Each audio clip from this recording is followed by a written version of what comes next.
Kronologi pembunuhan berantai di Aceh Tenggara tewaskan 5 orang, pelaku datangi rumah ke rumah. Peristiwa pembacokan secara membabi buta terjadi di Desa Uning Sigurgur, Kecamatan Babul Rahmah, Aceh Tenggara, pada Senin, 16 Juni 2025. Pembacokan itu dilakukan oleh seorang pria berinisial P, warga Pegunungan Kompas, Desa Alur Baning, Kecamatan Babul Rahmah. Akibat perbuatannya, sebanyak 5 orang dilaporkan meninggal dunia dan 1 orang dalam perawatan intensif di UGD RSUD Sahudin Kutacane. Aksi bermula ketika P mendatangi rumah Aura dan Fazri, keduanya warga Desa Uning Sigurgur, sekitar pukul 13.20 waktu Indonesia Barat.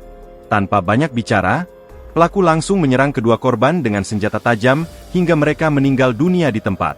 Kemudian sekitar pukul 13.30 WIB, pelaku melanjutkan aksinya ke rumah Evi, yang dibacok pada bagian kepala dan leher hingga tewas. Tak berhenti di situ, P kembali mendatangi rumah lain menyerang Matiah, warga Desa Rambung Tubung, dengan bacokan di kepala, serta Nayan dan Hidayat di rumah mereka di Desa Uning Sigurgur. Akibatnya, Nayan meninggal dunia di tempat, sedangkan Hidayat mengalami luka berat dan sempat dirawat di RSUD Sahudin Kutacane sebelum akhirnya meninggal dunia. Sehingga total korban meninggal menjadi 5 orang.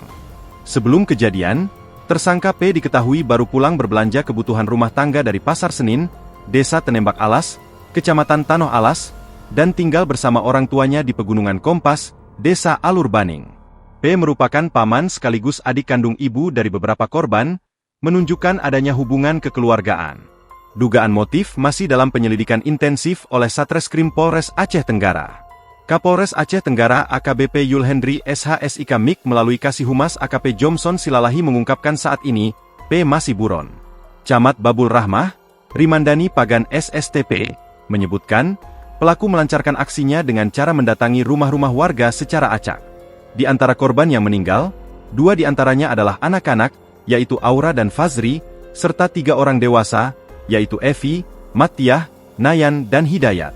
Download Tribun X sekarang, menghadirkan lokal menjadi Indonesia.